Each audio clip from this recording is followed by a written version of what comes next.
Assalamu alaikum wa rahmatullahi wa barakatuh. Respected elders, dear brothers and sisters, today we are having a distinguished guest, Hazrat Maulana Syed Fahad Hussain, Muddadilluhul Ali, from Al-Muneer Foundation, New York. They have come long way. Here, inshallah, he will be going.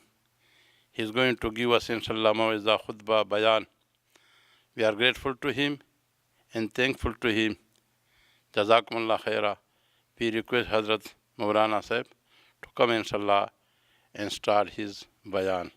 Jazakumullah khair. ونستعينه ونستغفره ونؤمن به ونتوكل عليه ونعوذ بالله من شرور أنفسنا ومن سيئات أعمالنا من يهده الله فلا مضل له ومن يضلله فلا هادي له ونشهد أن لا إله إلا الله وحده لا شريك له ونشهد أن سيدنا ومولانا محمدًا عبده ورسوله أما بعد فأعوذ بالله من الشيطان الرجيم بسم الله الرحمن الرحيم إن الله وملائكته يصلون على النبي يا أيها الذين آمنوا صلوا عليه وسلموا تسليما اللهم صل على محمد النبي الأمي وعلى آله وصحبه وبارك وسلم تسليما كثيرا كثيرا. My respected brothers, it's a pleasure for me to come here in this town, and it's through the mere kindness of Maulana Abdul Ghaffar Khan Sahib to let me speak in front of you. It's love and it's kindness. May Allah subhanahu wa ta'ala accept it. And as he told you that I came representing Al-Muneer Foundation in New York, which has been founded by Mufti Azam America, Mufti Munir Ahmad Akhund, Damat Barakatumul Aliyah. You know him through his TV channels, TV One programs. He's in town, he's in another place, and inshallah he'll be meeting people, everybody, tomorrow at Mughal Restaurant on Jimmy Carter Boulevard. But since I am here, and inshallah I would present some of which I learned from him. In fact, Allah subhanahu wa ta'ala has created this whole universe. And after he created the whole universe, he created the mankind, Adam alayhi salam. And when he created everything, he created angels, jinnat, the mountains, the plantations, everything he prepared. He said in front of the angels, Inni ja'ilun fil ardi khalifa, that I want to create a representative of mine. This ayah explains the reason why we are here today. Because it is very important for a person to know where he came from and where he is heading to, and what is required of him in the journey in the middle. If you're not familiar where you came from and what is your purpose and where you're heading to, there would be a lot of confusion. And only Islam, the Sharia, it defines for us where we came from, where we're heading to, and what is our purpose in this life, so that we can be successful in the hereafter and in this world. For that purpose, I'm telling you, this ayah tells us our real purpose in this life. Allah subhanahu wa ta'ala says, Inni ja'ilun fil ardi khalifa. I need to create a representative, my deputy, in this world. So we are the Khalifa of Allah subhanahu wa ta'ala. We are the representative of Allah subhanahu wa ta'ala. And what did angel say? The angel said that, are you going to create somebody who is going to do the fasad, who is going to shed blood? And we are the ones who worship you all the time. So you are going to create somebody as a representative, and they're going to fight and they're going to shed blood and they would cause destruction in this world. And on the other hand, we are always obedient. Whatever you say, we are obedient to you. And Allah subhanahu wa ta'ala did not tell any reasoning. He said, Inni a'lamu ma la ta'lamun. Whatever I know, you don't know. The first step, Inni a'lamu ma la ta'lamun. That whatever I know, you don't know. There is a lesson for us too. When the matters of Sharia come to us, when the commands of Allah subhanahu wa ta'ala come to us, we start asking why this and why not. We should just believe that Allah knows better than what we know. Inni a'lamu ma la ta'lamun. Instead of asking for reasoning, the first step is, there is reasoning. There is ulama who are there to give you the reasoning. But the first step is, just take it as is, because it is from Allah and Allah knows better than you. So now you need to understand what is the real purpose. Because if the real purpose of us was the ibadah only, then angels were there. That's why the confusion came up. That, oh, we are doing the ibadah, and we worship you constantly. And the ibadah of angels is such that Allah has made them as they breathe, like their breathing process. We never get tired of breathing.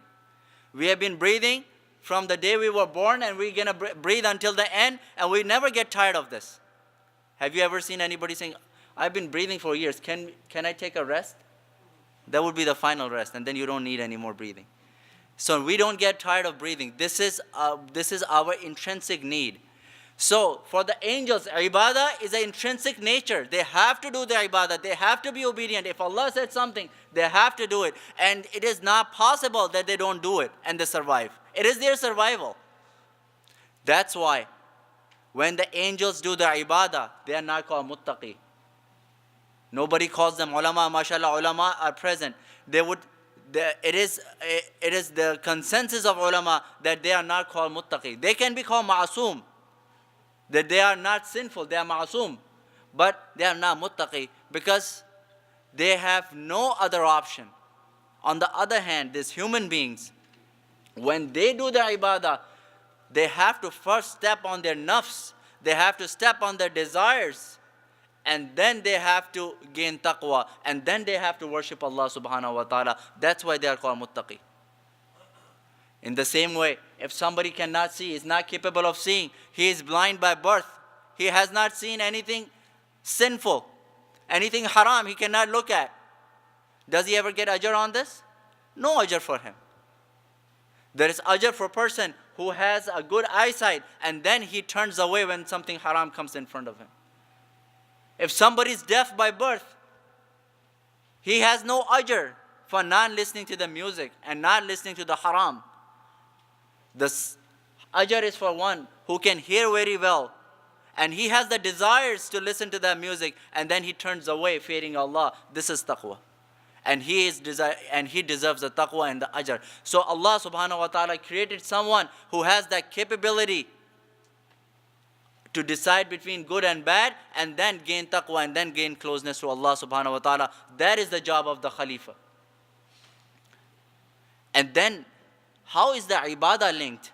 If we are the representatives of Allah subhanahu wa ta'ala, and you know what is the job of a representative? The job of a representative is to represent the real, the boss. If you are representing your company, you are here to represent your boss and the agenda of your company, and that's your job. You are not, and you are not required to do anything else. So if you are the representative of Allah subhanahu wa ta'ala, how is this ibadah linked? Does Allah subhanahu wa ta'ala does any ibadah? Does he worship anyone? Allah does not worship anyone. Allah gets worshipped. So how is this ibadah linked in being the representatives of Allah subhanahu wa ta'ala? That's the question, inshallah, we'll talk about today. Because in one hand we listen that we are the Khalifa of Allah subhanahu wa ta'ala, and Khalifa's job is what the original does. If you are the vice president of the country and the president is not present, then you do whatever the president is supposed to do. So if we are the representatives of Allah subhanahu wa ta'ala, what is our job here? And how is ibadah linked into our responsibilities? So this human being has the capability of deciding between the good and bad and getting close to Allah subhanahu wa ta'ala and to enhance its capabilities. So this is a human being with all kinds of qualities that it has, it all kinds of forces, good and bad forces inside of him, which enables him to make him a better human being, a better creature. No other creature is like this. Look at the camels, look at the goats and the cows. From the time of Adam alayhi salam, they eat the same grass to this age. They eat the same grass and the same way of delivering this baby and the same way of having a life. They have not changed from the time of Adam alayhi salam. They are not even able to even come up with a dressing. You know, you have all kinds of dressing. They don't even come up with a dressing. But today, human beings have a capability. They have these positive and negative forces which enables him to every day become a better person, to get civilized better and better every day. So this is the capability of human beings. It has all kinds of negative and positive forces. To have a balance in these forces, Allah subhanahu wa ta'ala has prescribed him the ibadah. His real job is to be the Khalifa of Allah subhanahu wa ta'ala, to be the representative of Allah subhanahu wa ta'ala, to involve in making this world a better place. That's what Allah subhanahu wa ta'ala does. He creates the universe and He makes it a better place. Your job as a representative of Allah subhanahu wa ta'ala is to make it a better place, to leave a legacy in this world, to show kindness, to have a good community system, to make it a better civilization, make it more civilized every day, and make it more enhanced every day. This is the job. This is the khilafah of this is what it means to be the Khalifa of Allah subhanahu wa ta'ala. But this is only possible when you are linked with the ibadah, when you have certain responsibilities upon you. You have a very skilled worker and you don't tell him what his jobs are. You don't tell him the governing rules. He will never be able to be successful and you will never be able to take advantage of that person. You just hired a driver. He doesn't know where he's coming from. He doesn't know who to listen to. He doesn't know what to do. No matter how good of a driver he is, he's not in the benefit of himself. He's not in the benefit for the company. So Allah subhanahu wa ta'ala gave us these capabilities. And if they are not regulated with any kinds of laws, then we would not be useful to ourselves. And we would not be useful for this universe. And we would not be able to serve the main purpose, which is being the representative of Allah subhanahu wa ta'ala. That's why Allah subhanahu wa ta'ala prescribed us the ibadah. The 5 times salah is from the same chain. The Sawm Ramadan, you have fast in the whole month of Ramadan, is for the same purpose. You're going Hajj Baytullah is the same purpose. You're paying the zakat, the same purpose. Aqidah is the same purpose. Human being has been created from 4 intrinsic material. All philosophers say that you have been created from mud, from soil, from water, from air, and from the fire. It's not me, it's the whole philosophers. This is their theory. We have been created and they have their own nature. So a person who is consisted of from these intrinsic material, he has different nature. It has a nature of pride. We have a problem of pride. And a person who has pride, he has no justice. He cannot be a real Khalifa of Allah subhanahu wa ta'ala. A person who has misery, who wants to stop things, he cannot be the Khalifa of Allah subhanahu wa ta'ala. A person who wants desires, who is full of desires and full of show off, he cannot serve as a representative of Allah subhanahu wa ta'ala. That's why Allah subhanahu wa ta'ala prescribed all these ibadah, these 4 major ibadah. Allah subhanahu wa ta'ala prescribed salah. So to break his pride. A person has pride in himself. He's created out of fire, so he has this fire, element of fire in him, that if it increases, it goes above the moderate level, then he gets pride, problem of pride. He wants to crush everybody in front of him. He cannot see anybody in front of him. He always wants to be on the top. He has this pride problem. So Allah subhanahu wa ta'ala prescribed him salah. 5 times salah that if you pray, it would change your pride into moderation. How? Because when you do the salah, what is salah? Salah is that you stand in front of Allah subhanahu wa ta'ala as His servant, as like you are nobody. And then you lower yourself in front of Allah subhanahu wa ta'ala in the ruku'. And you praise Allah subhanahu wa ta'ala. And after the ruku' you stand up and you lower yourself even furthermore to a level that your head is at the level of your feet. You have just attained the extreme humility. You have humiliated in yourself. You have lowered yourself to the most in front of Allah subhanahu wa ta'ala. And this breaks your kibr. This breaks your kibr. This breaks your pride and brings you into the moderation. Does Allah subhanahu wa ta'ala requires you to be humiliated all the times? No. There is two opposite forces. One force is of the pride that you want yourself, you think that you are the best. And one level is the humiliation that you think you're the lower of the lower. Allah does not want either this nor that to be you, so that you are successful. Allah wants you to be in moderation. So when you come out of the salah, you are moderate. When you need somebody, you don't think that you are everyone. You have to bow in front of someone, and that is Allah subhanahu wa ta'ala. And if you do not fulfill the rights of His people, you do not fulfill His rights, and you do not fulfill the rights of His people, then He would not answer your calls. So there is between the kibr and between the humiliation, there is a middle pathway, which is moderation. That brings adl, that brings justice inside of you. Today people say, oh, we propagate justice, we want adl, we want equality. But there is the equality that Sharia tells you is at all levels. It's not only at the state level, it is not only on the community level, it is on the individual level. Sharia brings about justice, Sharia brings about adl, and Sharia brings about moderation in an individual level, and on the community level, and on the state level, and worldwide, and the universe-wide. So this Khalifa, he comes out, if he is 5 times praying, then he is in moderation. That's why when Umar ibn Khattab radiallahu anhu, he became the Khalifatul Muslimin, he became Amirul Mu'mineen. What did he write to his governors? That be steadfast in your salah. I don't want to hear from anyone that you are being neglectful of your salah. Why? Because you have the responsibility of people. You are the governor on a state level. You have responsibility. You are the Khalifa. You have to be steadfast in your salah. It's going to bring this extra quality in you. It would bring this moderation in you that is required to be a good Khalifa.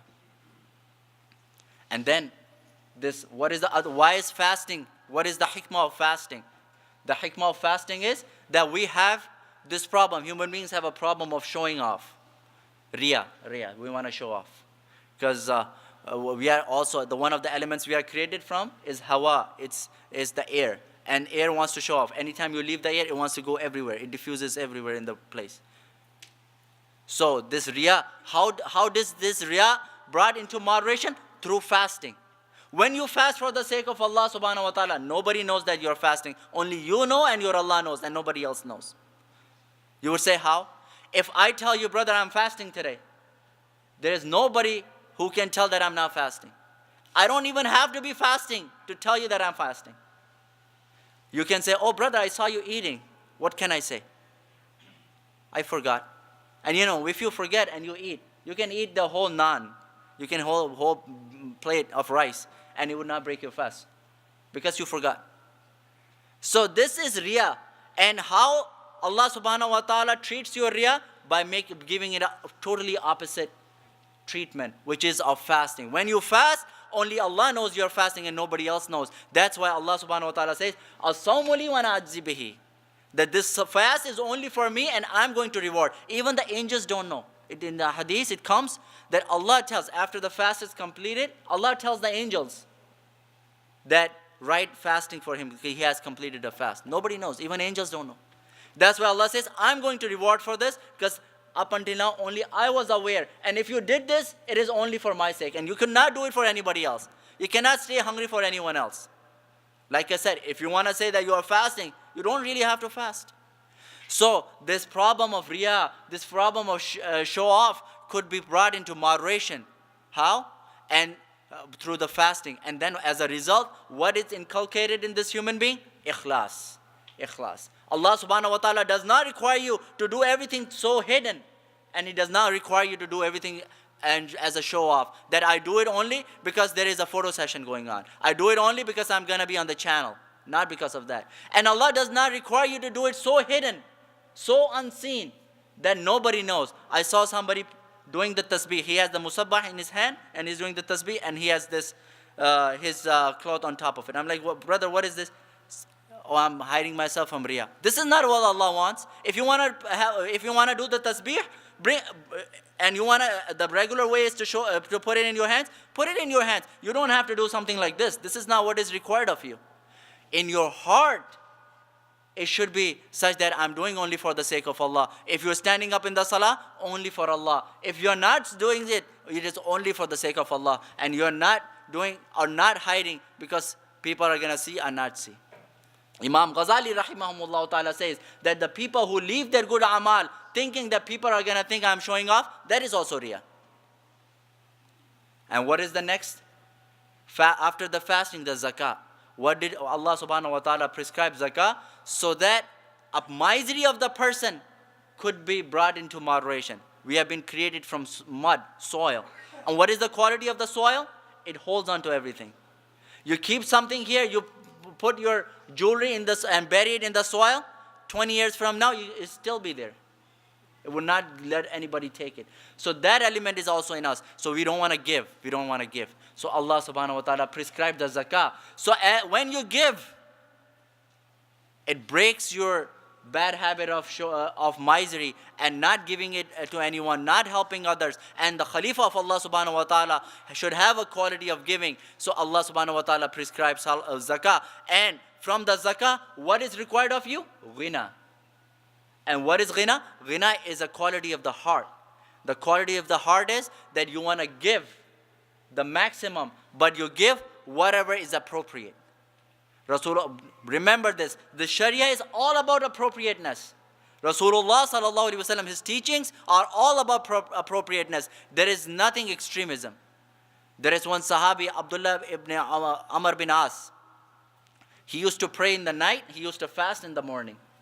And he had given up eating the meat, because in that time of ignorance, it was the concept that if you give up eat, you get close to Allah subhanahu wa ta'ala. His father Amr ibn As, he came to Rasulullah sallallahu alaihi wasallam and he complained of his son, that my son, all night he's standing up in the salah, all day he's fasting, he's not eating the meat, and he has a wife, he does not even care about the wife. Rasulullah sallallahu alaihi wasallam called for him, Abdullah, come. And he asked, Abdullah, did you do this? Is this all right? He said, Ya Rasulullah, yes, it is right. My father is right. See, another good thing that Rasulullah sallallahu alaihi wasallam taught us, that if a complaint comes to you, do not just start yelling at the person. Do not just start making the decision. Make sure that he really did it. Confirm. Rasulullah sallallahu alaihi wasallam confirmed from the Sahabi, did you do this? Is your father right that you stand up in the salah all night? You fast in the morning, don't eat meat. He said, Ya Rasulullah, yes. He said, Rasulullah sallallahu alaihi wasallam corrected him. He said, this is extremism. This is not what is required of you. Sometimes you should fast and sometimes you should do the iftar. Iftar means not fast. And in the night, you should make it 3 portions. I make 3 portions of my night. 1 portion is for my wife. 1 portion is for myself, that I take my body rest. And then 1 portion is from my Allah. I divide my night in 3 portions. And one night I give the right for my wife and my family. The other portion is for myself. My body has a right. And then in the last portion, I stand up for the right of my God. So this is what is required of you. If you don't do this, your body has a right upon you. Your wife has a right upon you. And you don't eat meat, you're going to get so weak, your eyes are going to get inside. You're going to get really weak. So start eating your meat and do everything in normal. So this is Rasulullah sallallahu alaihi wasallam. If it were somebody like us, it would be like, oh father, you don't do anything. Your son is at least doing some ibadah. Just bear with him. It's okay. He would be the means for your forgiveness too. No, this is the side of Rasulullah. He wants everything to be appropriate. Nothing more and nothing less.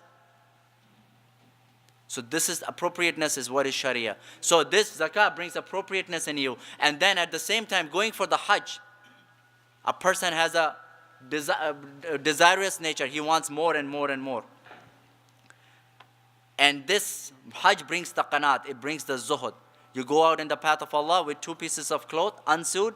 It teaches you that how well you can survive without anything. But that is also not required. Allah does not require you to live like this all your life. But once a year, you go and spend 5 days like that. You come back with an appropriateness and the moderation and with the quality of qanaat. And this, when you do the ibadah on Allah subhanahu wa ta'ala says, خَلَقْتُ الْجِنَّ وَالْإِنسَ لِلَّهِ لِيَعْبُدُونَ. When you do this ibadah of Allah subhanahu wa ta'ala, it enables you to become a good khalifa and representative of Allah subhanahu wa ta'ala. These are some of the wisdom that I presented, that I learned from my shaykh.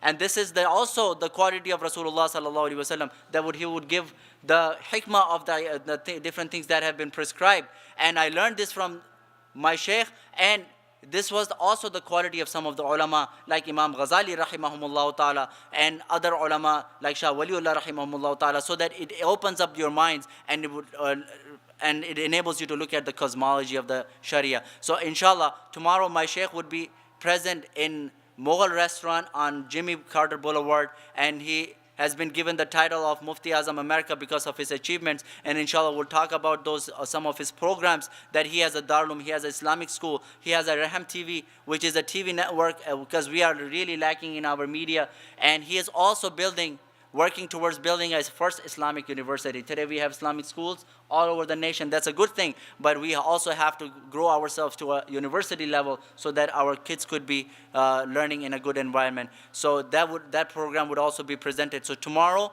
in Mughal restaurant from 1 p.m. to 4 p.m. We will have a presentation and he would speak to us. And inshallah, wa akhiru dawana anil hamdulillahi rabbil alameen.